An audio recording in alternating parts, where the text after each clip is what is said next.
Everyone has a favorite Marvel cartoon from when they were a child.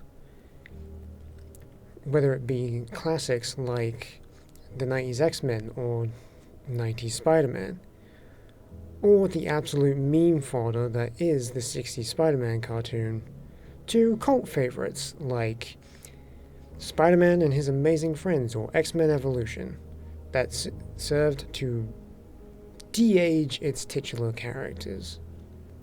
My favorites from when I was a kid are all a series of shows from an animated universe referred to as the Yostiverse, which included titles such as Fantastic Four, World's Greatest Heroes, which actually introduced me to interesting characters like Namor and She-Hulk, who have actually gone on to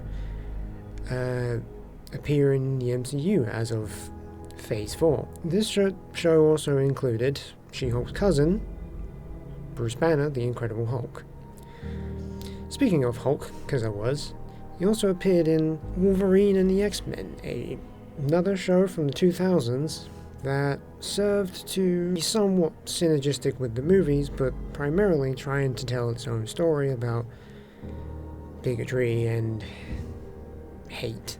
However, I think that the show also had some really solid takes on the characters, and wasn't afraid to explore the more mature themes that come with the X-Men, covering topics like immigration and, oddly enough, genocide.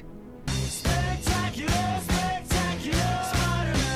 Spectacular, spectacular, Spider-Man. Spectacular.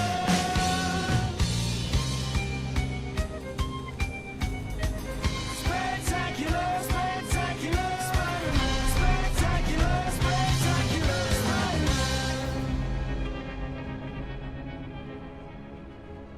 Why would you keep those two in a cell if you don't want them to escape?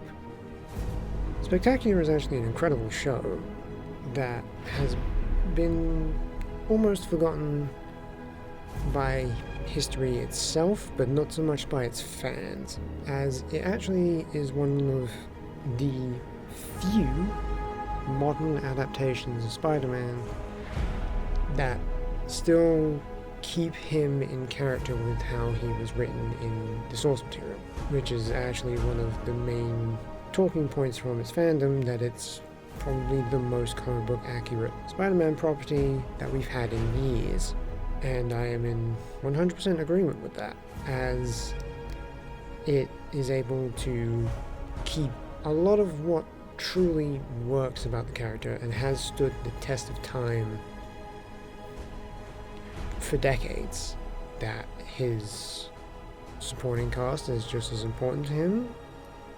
Really, generally speaking, it's his life as Peter Parker that is probably the thing that should always take more focus in stories, and this is something that the show does incredibly well. It gets his love interests, his friends, his family, his co-workers just so right, and even then, that extends to his villains, who are always written so incredibly well. Across the show's run, there were many storylines, including fairly powerful ones surrounding Peter attempting to cure himself of his spider powers because he feels like he is not worthy of those powers anymore, that he behaves selfishly with them, that he behaves irresponsibly with them.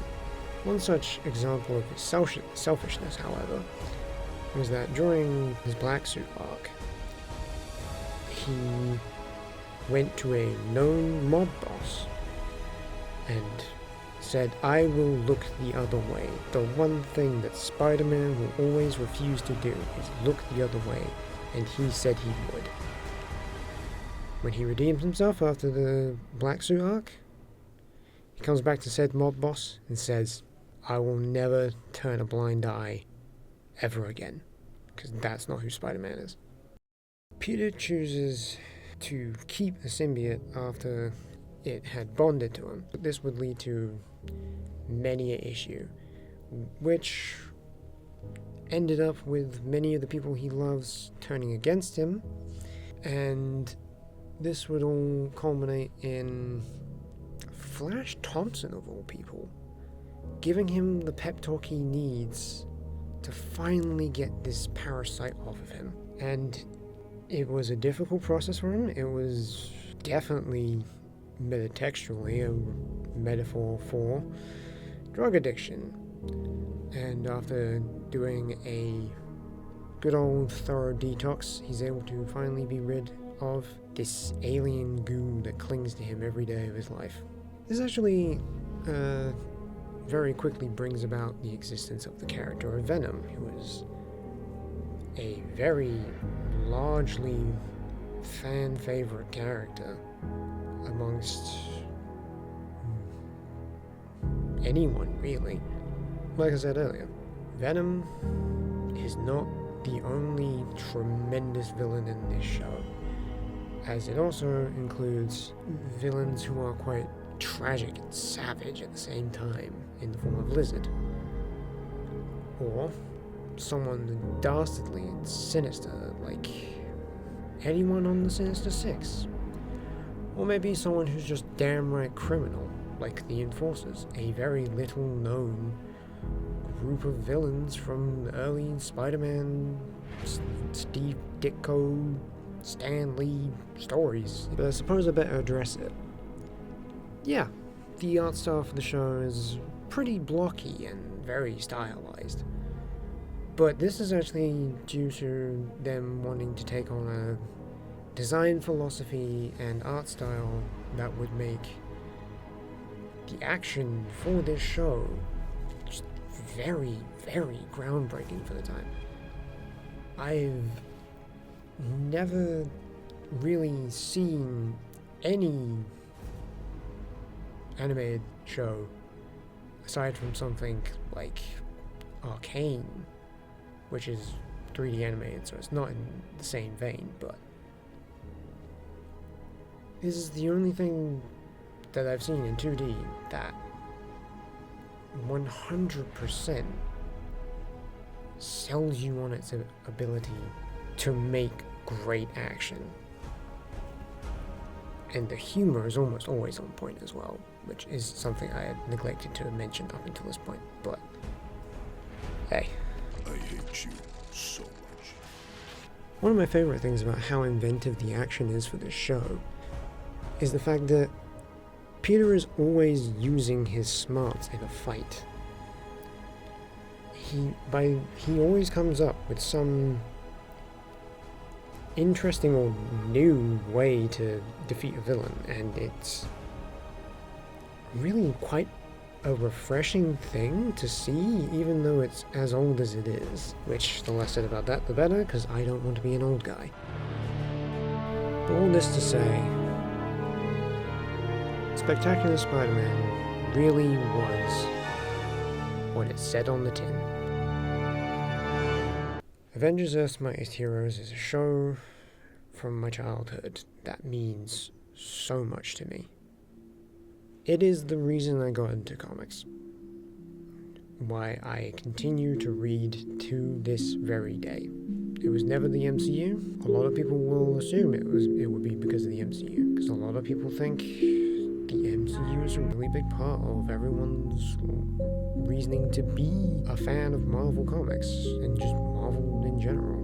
But I think, and I don't think I'm alone in this, Avengers Earth's Mightiest Heroes was better than the MCU, despite the fact that it was made to aid the MCU. You see, Avengers Earth's Mightiest Heroes was designed to get audiences, especially younger audiences, familiar with the Avengers, so that when the movie came out, people would be hyped about that. More hyped than they would be just seeing that all of those Marvel movies were a shared universe.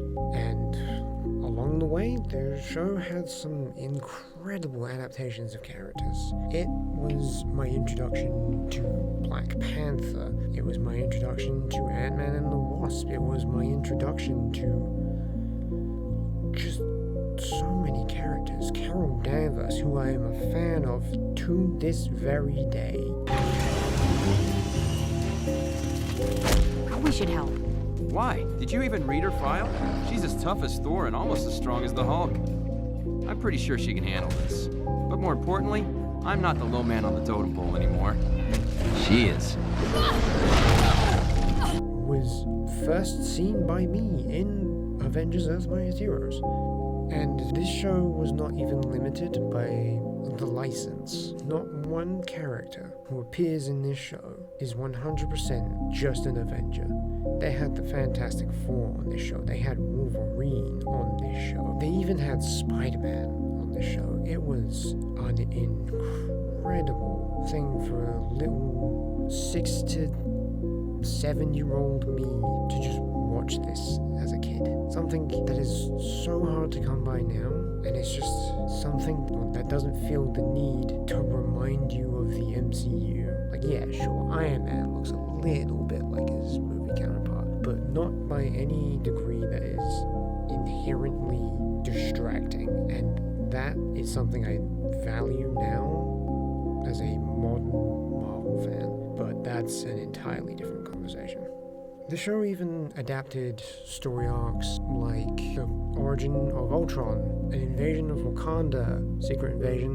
They were even going to do Ragnarok, along with other things they were going to adapt. Not only would we have seen Ragnarok to its fruition, we also would have seen the Scarlet Witch and Quicksilver join the Avengers. We would have seen the X-Men fully. We would have got adaptations of Avengers vs. X-Men, House of M, Knights of Wundagore, the story in which Wanda confirms that her power as the Scarlet Witch comes from a demon named Chthon. There would have been just so many incredible things adapted. We would have seen the OG version of the Defenders, that being Silver Surfer, Hulk, Namor, Doctor Strange. We would have seen Richard Rider, Nova. Speaking of which, the show had also previously adapted The Guardians of the Galaxy. This show would have been truly amazing, spectacular, sensational, incredible, and it was all cancelled